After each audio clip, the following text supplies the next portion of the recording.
ሁለተኛ ይገስጻል፣ ሶስተኛ ያረጋጋል። መምህር፣ መገስጽ፣ መናዝዝ ይባላል በግዕዙ። ማስተማር ማለት ሥላሴ ስንት ናቸው? አንድም ሶስትም ናቸው። 10ቱ ቃላት አትስረቅ፣ አታመንዝር ብሎ እነዛን ሕጎቹን ያስተምራል።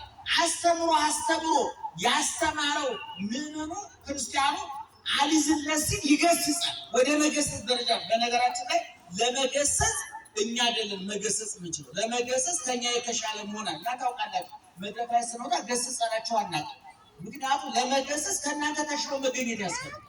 እኛ ከእናንተ አንሻል። አስቀድመን ስፒከር ስለያዝን ነው እንጂ ብንገመገም ሁላችንም ዜሮ ነው ለምናል። ስለዚህ ሌባውን ሌባ ለማለት ቢያንስ መጣች መሆን አለበት። ድራፍት የሚጠጣውን ለመገሰጽ ጸበል መሆን አለበት። ጫቃሚውን ለመገሰጽ ቆራቢ መሆን አለበት። ምናልባት እንደው በቀጥታ ጫቱን አንቃመው እንጂ ከጫት የከፋ የሰው ስጋ ስናኝክ የሚሉ ሰዎች፣ ሐሜተኞች ሰዎች እናንተን መገሰጽ አንችልም። ነገር ግን ቅዱሳን አባቶቻችን ያስተምራሉ፣ ይገስጻሉ፣ ያረጋጋሉ። ምን ማለት ነው ይሄ? ያስተምሩና ትምህርታቸውን የሚይዘው ተማሪ ሲያበላሽባቸው ይቆጣሉ፣ ይገስጹታል። የተገሰጸው ተማሪ ሲደነግጥ፣ የተገሰጸው ምዕመን ክርስቲያን ሲደነግጥ ደግሞ መልሶ ምን ያደርጉታል? ይናዝዘው፣ ያረጋጉታል። አይዞ እግዚአብሔር ይቅር ይልሃል፣ እግዚአብሔር ይምርሃል፣ አጥፍተሃል፣ ደንግጠሃል፣ በመደንገጥ ደግሞ እግዚአብሔር ይቅር ብሎሃል ብሎ ያረጋጉታል። ስለዚህ ኢሳይያስ አስተማሪ ነው፣ ገሳጭ ነው፣ አረጋጊ ነው። ማረጋጋት ያውቅበታል፣ መገሰጽም ያውቅበታል። እና በዚህ በምዕራፍ 11 ላይ ነብዩ ኢሳይያስ ጥሩ ዘመን ይመጣል ይላል። መልካም ዘመን ይመጣል፣ የተባረከ ጊዜ ይመጣል። ጠብ የጠፋበት፣ ጥላቻ የጠፋበት፣ መናከስ፣ መበላላት፣ መድፋት፣ መገፋፋት፣ መፈናቀል፣ ማፈናቀል፣ መሰደድ፣ ማሰደድ፣ መሞት፣ መግደል፣ መጣል፣ መውደድ የሌለበት ሰላማዊ ዘመን ይመጣል ይልና የዛ ዘመን ምልክቱ ይላል። ደናደራችሁ ሰማችሁ ነው። ምን አይነት ዘመን ይመጣል? ይምጣ ይቆይ እሺ ይምጣ። የሚመጣው ግን በእናንተ ቀጥዬ በምነግራችሁ በእናንተ በምታሟሉት ነገር ነውና የምንሰራው ስራ የሚያስመጣ ነው ወይ? ቀጥለን እናየዋለን። እና ነብዩ ኢሳይያስ ያ ዘመን ሲመጣ ይላል፣ ያደጉ ዘመን፣ የተባረከው ዘመን ሲመጣ በግ ከተኩላ ጋር አብሮ ይተኛል። በግ ታውቃላችሁ? የበግ ተቃራኒ ማለት ነው። በረኝነት የኖራችሁ ሰዎች የበግ ተቃራኒ ፍለቃት አሁን ፈተና ግን ወርቅ ነበር። የበግ ተቃራኒ ማለት እሺ፣ የአይጥ ተቃራኒ ማለት የጅብ፣ የአህያ። አቤት! ጅብ በጣም የሚወደው ምግብ ምንድን ነው? አቤት! በሬም ይበላል። ግን እንደ ትራዲሽናል ፉድ የባህል ምግቡ ዋናው ዶሮ ወጥ እንደምንለው እኛ ዋናው ምግቡ ግን የጅብ ምንድን ነው? አህያ ነው። ድመት ሳምባም ትበላለች። ብታገኝ ምንድን ነው የምትፈልገው? አይጥ። በቀበሮ ማንኛውም ስጋ ይበላል። ቢያገኝ ግን የሚመርጠው ምንድን ነው? በግ ነው። ፍየልና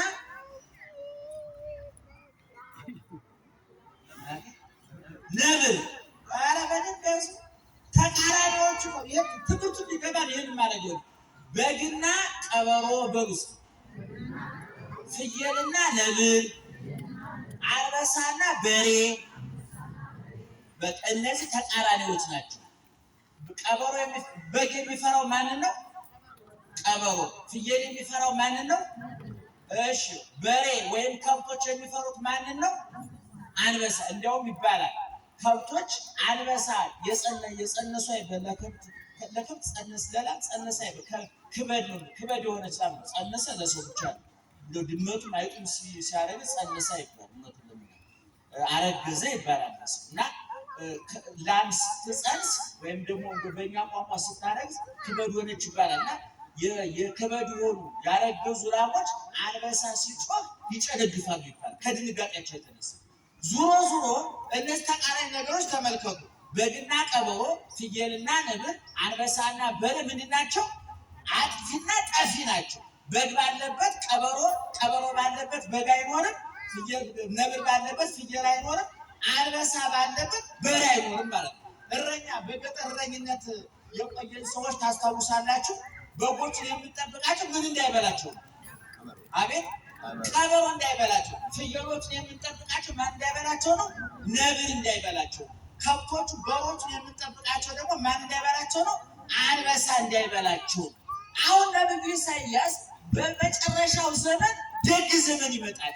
የዛ የደግ ዘመን ምልክቱ ደግሞ አሁን ቅድም የተነተናቸው በግና ቀበሮ፣ ፍየልና ነብር፣ አንበሳና በሬ አንድ ላይ ይመስጋሉ። በአንድ ጉረቱ እንደውም ይላል ወይ ቀምር አንበሳ ታሰረ ከመላይ አንበሳው ጠባዩን ለውጦ ሰባሪነቱን፣ ደም አፍሳሽነቱን፣ አጥንት ሰባሪነቱን፣ ገዳይነቱን ትቶ የሚበላው በሬ ይበላው የነበረ ሳር ገለባ ይበላል። ልባሉ አንበሳ ስጋ በል ነው ሳር በል? አቤት ስጋ በል ነው አይደለም? በመጨረሻው ዘመኑ ሲባረክ ግን አንበሳ ራሱ እንደ በሬውን የሚበላው ማን ነበር? አንበሳ ነበር አይደል? ደጉ ዘመን ሲመጣ ግን አንበሳው ራሱ ከበሬው ጋር እየተቆራረሱ ጭድ ይበላሉ። በደንብ ስሙ። በግና ቀበሮ ፍየል በግን ቢያገኘው ዝንጥልጥል አድርጎ ይበላዋል አይደል? በደጉ ዘመን ግን ቀበሮ ከበጉ ጋር ተቃቅፎ ተኝቶ ይገኛል። ነብር ፍየልን ቢያገኘው ዘነጣጥሎ ይበላዋል አይደል? በደጉ ዘመን ደግ ዘመን ሲመጣ ግን በቀበሮ ነብሩ ከፍየሉ ጋር አንድ ላይ መስጎ ይገኛሉ። ወይ አረፍ ነብር ምስለ ጠሊ አንድ ላይ መስገው ይገኛሉ። ሕፃን ልጅ በእባቡ ጉድጓድ ላይ እጁን ያስቀምጣል። ዋልቦ ዘይነክዮ የሚነካው ነገር የለም። እባብ በጠባዩ ተናዳፊ ነው አይደለም? ለመናደፍ ሰው አይመርጥም አይደለም? ሕፃኑ ግን በደጉ ዘመን እባቡን መርዘኛውን እባብ በእጁ ይዞ እንዳሻንጉሊት ይጫወትበታል። እፉኝት የሚባል አደገኛ እባብ አለ። እዛ እባብ ጉድጓድ ውስጥ ሕፃኑ እጁን እያስገባ ዕቃ ዕቃ ይጫወታል። ይህ ዘመን ደስ ይላል።